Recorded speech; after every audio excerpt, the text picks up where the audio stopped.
Are we on? And we're on. Well, hello, Angela. Hi, Tiffany. So nice to see you. Thank you. It's good to see you. I am so happy you're joining in. We have over, what number are we at now? 92,000.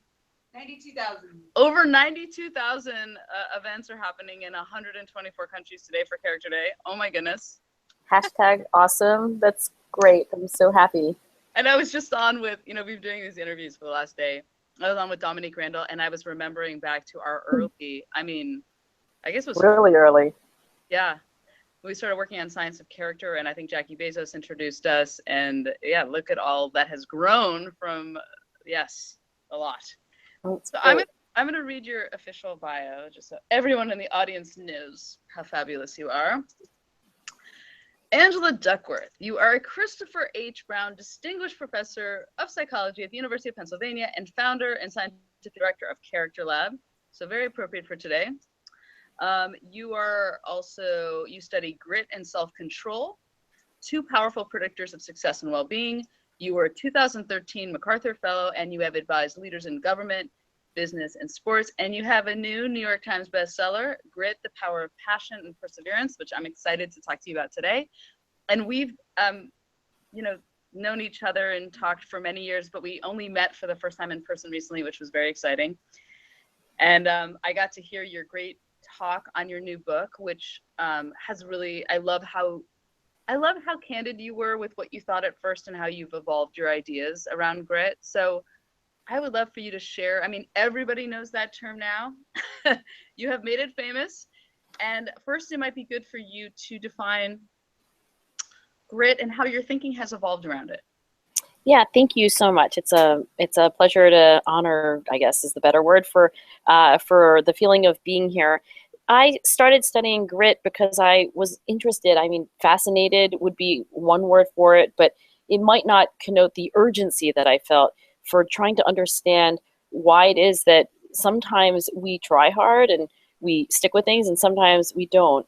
And I went to graduate school and became a psychologist so that I could understand what I think probably fascinates or perplexes or frustrates so many of us, right? If you've ever worked with a kid or even yourself, sometimes we don't even know ourselves why we've given up on something, but later we might be disappointed that we did.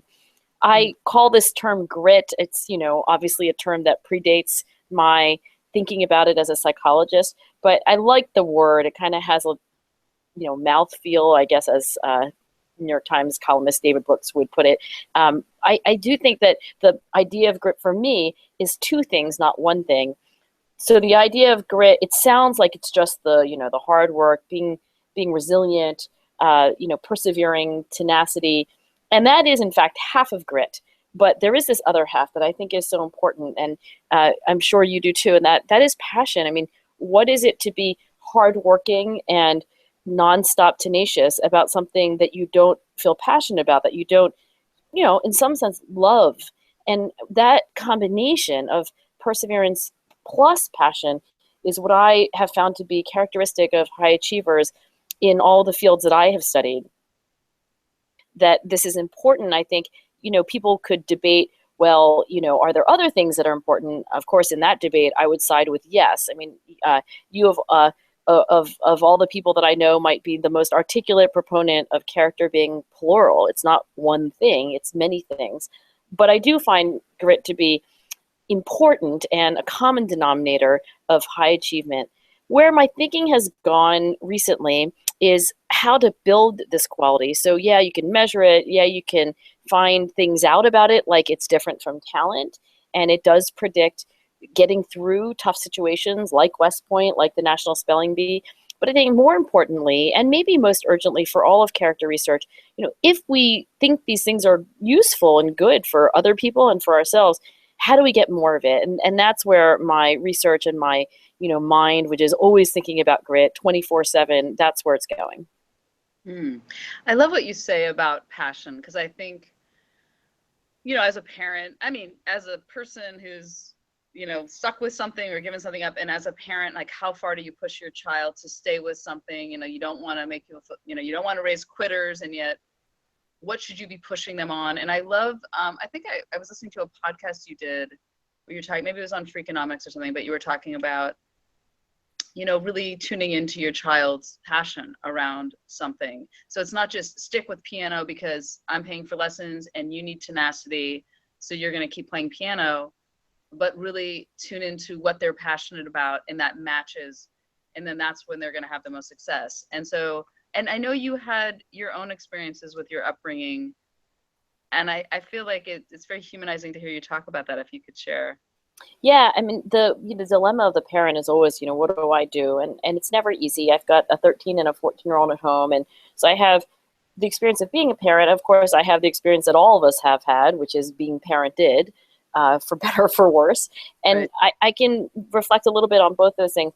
I think that kids need to be encouraged to develop their passions. I mean, they're 13-year-olds and 14-year-olds Yeah. don't have the kind of fully mature, I really want to be a documentary filmmaker and I want to mostly work on economic inequality. I mean, it's a process by which passions develop, and it takes years and it takes a lot of experience. And I think there are a lot of dead ends and detours as we figure out what we're eventually going to say, oh, I love this. I'll never get bored of it.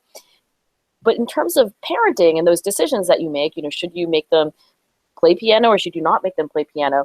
Thinking about my own childhood, my parents, I think, were not your typical tiger parent. I mean, I'm Chinese ethnically, but they were, I don't know, a little bit just like they had their hands full with my brother and sister. And so I don't think they were as attentive maybe. And so they did let me kind of do what I wanted. And I think that was a blessing because they didn't have the bandwidth to, chain me to the piano bench. And I think the idea that I then found something, kids, education, tutoring, community service, writing, things that my parents probably would not have thought.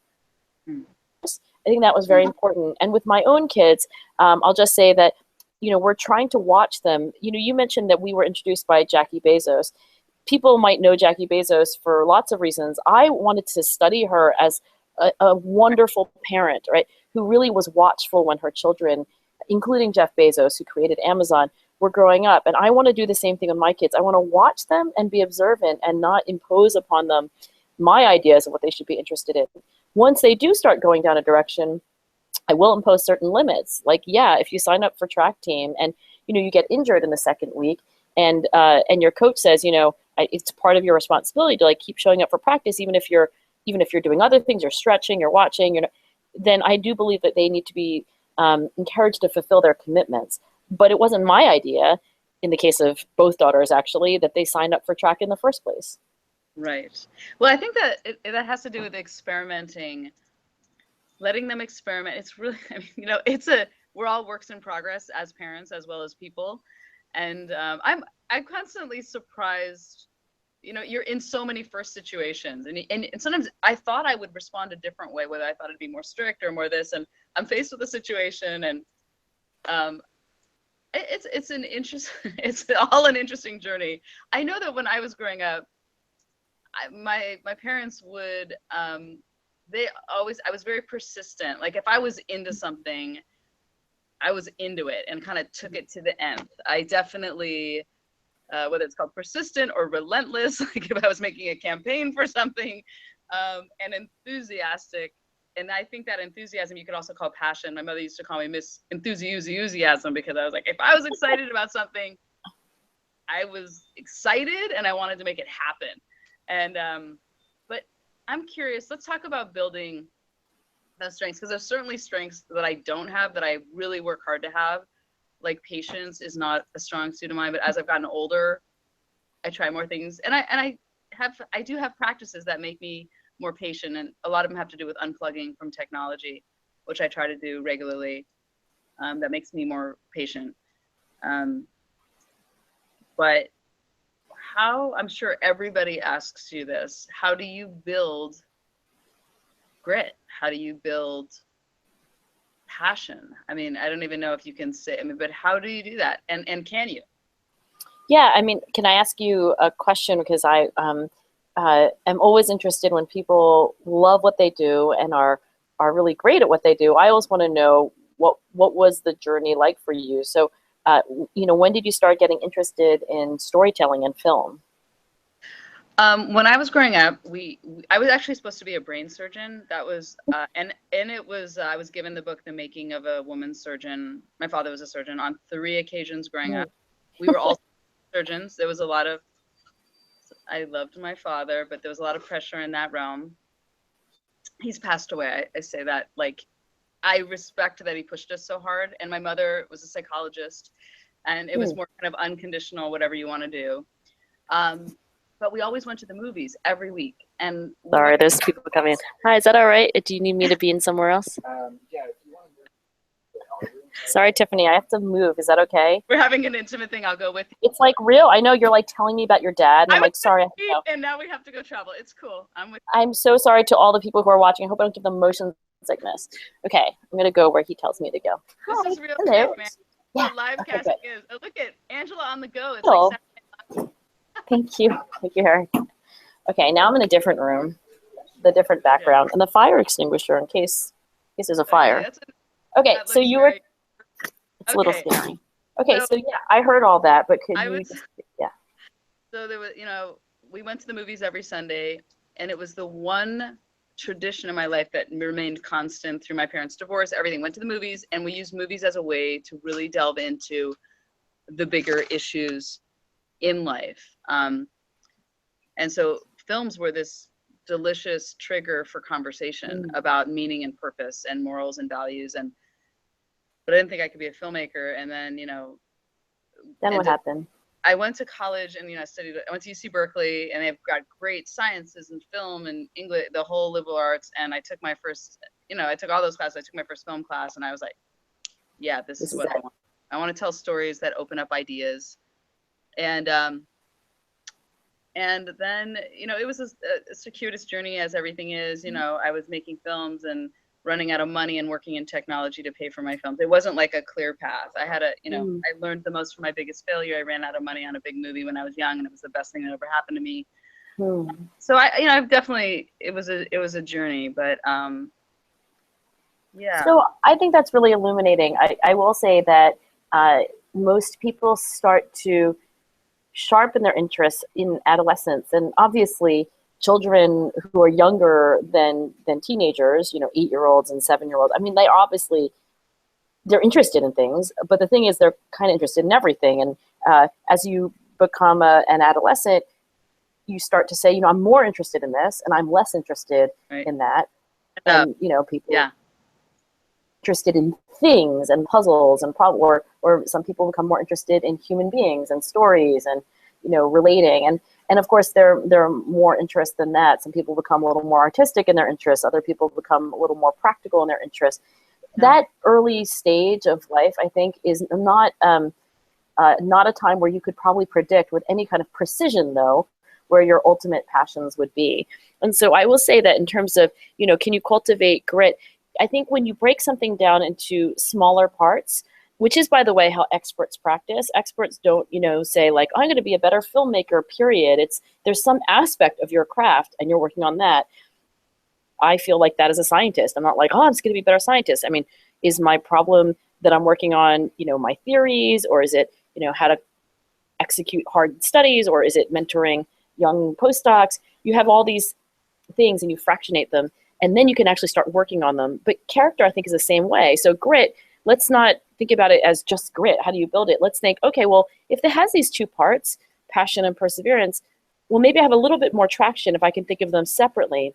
And then I can maybe double click on passion and say, well, it seems like when you look at highly passionate people, they are both intrinsically interested in what they do. It grabs their attention. But in addition to that, there's a second source of passion, and that is feeling meaning and purpose, as you just mentioned, feeling like it's important work. And interest and importance are two different reasons why we like things. It's typically when you have both interest and a sense of importance or purpose or meaning that you really feel like you have a calling.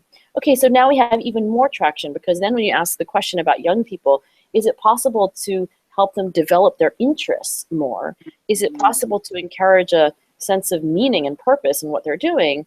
Now you really got something. It's like, okay, well now where does interest come from? So that's kind of how I feel about all of my work. I'm always trying to reverse engineer and trying to figure out, okay, let's just take this big thing called character and say, you know what, it's not just one thing. There's grit, there's self-control, there's gratitude, there's honesty, there's, okay, well, that's a lot, you know, more tractable a question than how do you develop character writ large? Yeah. And then, you know, infinitesimally smaller and smaller pieces. So that just to give you that one taste of it. Well, that's what I loved when I first learned of the breakdown by Peterson and Seligman at the VI Institute. It's just like, oh, it's so much more tangible. I can break it down and then I can engage with it and build on it. And that was the most exciting thing when I first learned about it. And I actually want to we have people on Facebook and Twitter asking questions on our hashtag.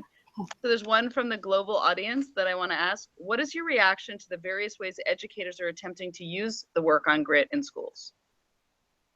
Mixed feelings. On the one hand, I think well, on the one hand, the positive is that I stand by the idea that we should broaden our lens on kids, right? I mean, there's such a pinpoint focus on how they do on standardized tests in April every year, and not even standardized tests on everything, you know, on certain core academic subjects. But, you know, kids are people. They have lots to say about themselves, and they do lots of things that are important, and it's not always quantifiable in the way that, for example, education policy makers think about sometimes. I think children as these like test scores, you know, a 3-digit test score. So I stand by the idea that it is important for us to think about how educators can cultivate grit and how schools can, you know, play a role in that healthy development. On the downside, or the, you know, the source of ambivalence is that, you know, there's so much we don't know. I mean, there's so much I don't know, right? I'm sure I'm wrong about some things. I mean, how could I be you know, absolutely perfectly correct on everything that I've, you know, ever learned? I guess urge both a sense of optimism, but also caution, right? I think that policymakers shouldn't be, you know, assuming that, you know, you can press a button and like out comes a grit curriculum and the grit curriculum is right, or that even scientists who study grit really have all the answers. Yeah. Well, it's interesting. As you're talking, I'm kind of feeling like, yeah, because that word character, it's a funny word because it's so big and it's like this. Some people really hate it. What's your view? Because a lot of people, like, I think most educators that I know are, you know, they're like, oh, I'm going to choose a different word. What have you found? I always like character when I put it next to the periodic table. You've seen that graphic we use, the periodic. I love that. Mm-hmm. To me, like whenever we're designing a newsletter, I always want to put that in because it makes it like, this is what we're talking about. So for me, I love it with those things next to it. When it's by itself, I mean, trust me, people are like, what are you working on? I'm like, character day. What's character day? It's like, you know, it's this whole kind of amorphous thing you're trying to describe. And then I show that poster and everyone goes, yes. And it's exciting because if they haven't seen that breakdown before, it's very exciting. If they have, they're like, oh, I get it. We're talking about it. But I was almost thinking this could be called Work in Progress Day. We are all works in progress. We're all trying to figure this out, and we're so busy all the time. And let's spend some time to really go deeper on it, because wherever you are, you know, words have power for sure. But to me, the breakdown is a lot more exciting to me than the bigger word. Even though it is called Character Day, it is thinking about love and humor and perseverance or grit, curiosity, creativity. To me, that's when it gets really exciting.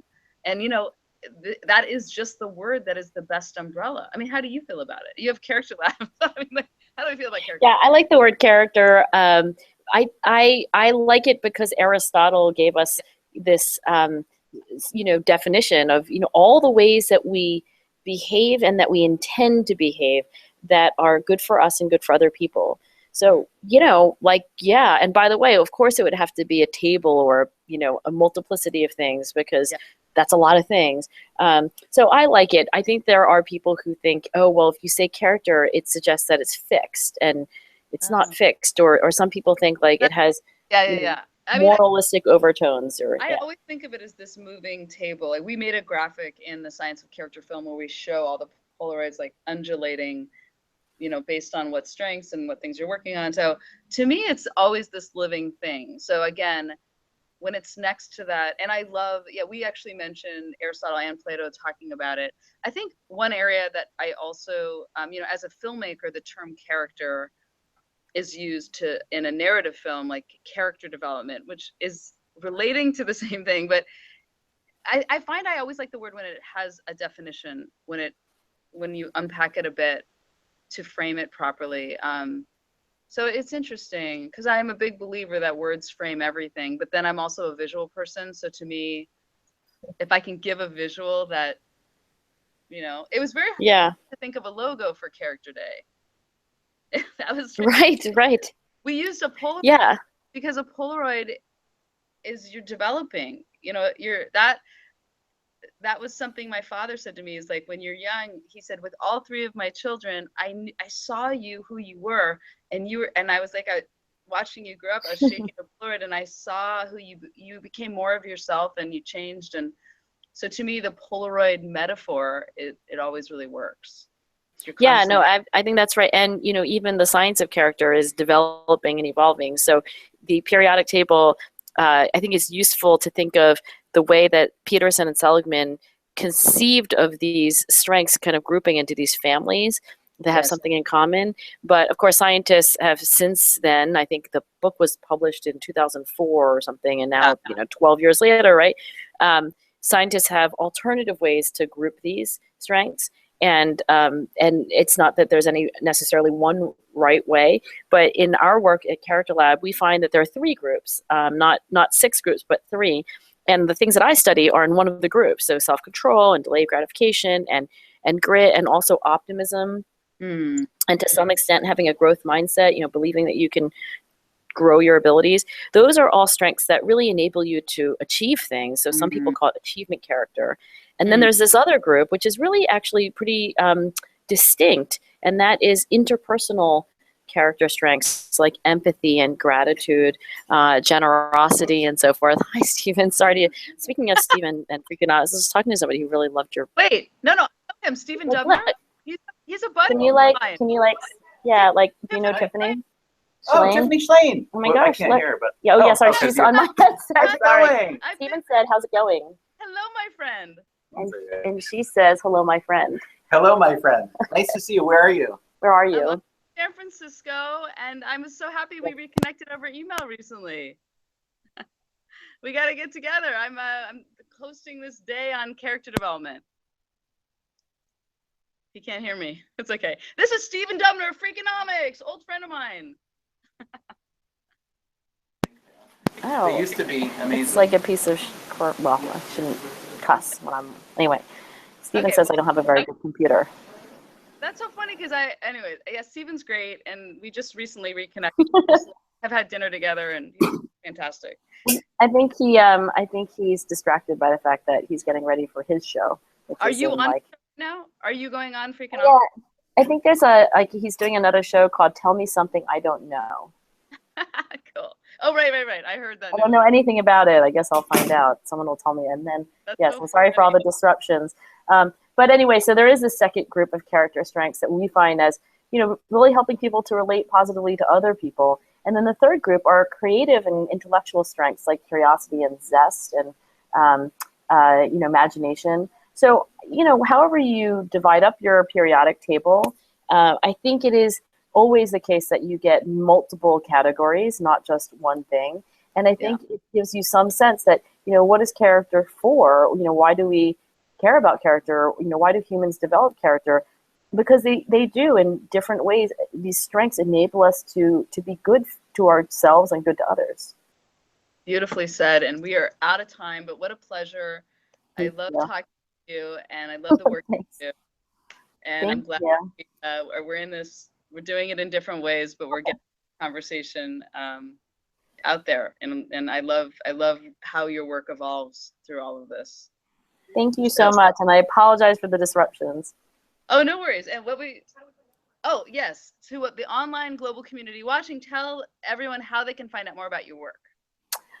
If people are more interested in our work than I've been able to describe, you can go to www.characterlab.org. And everything we've created for educators and parents is right there. Fantastic. Have a great evening, and look forward to talking to you again soon. All right. Good luck after everything. Bye-bye.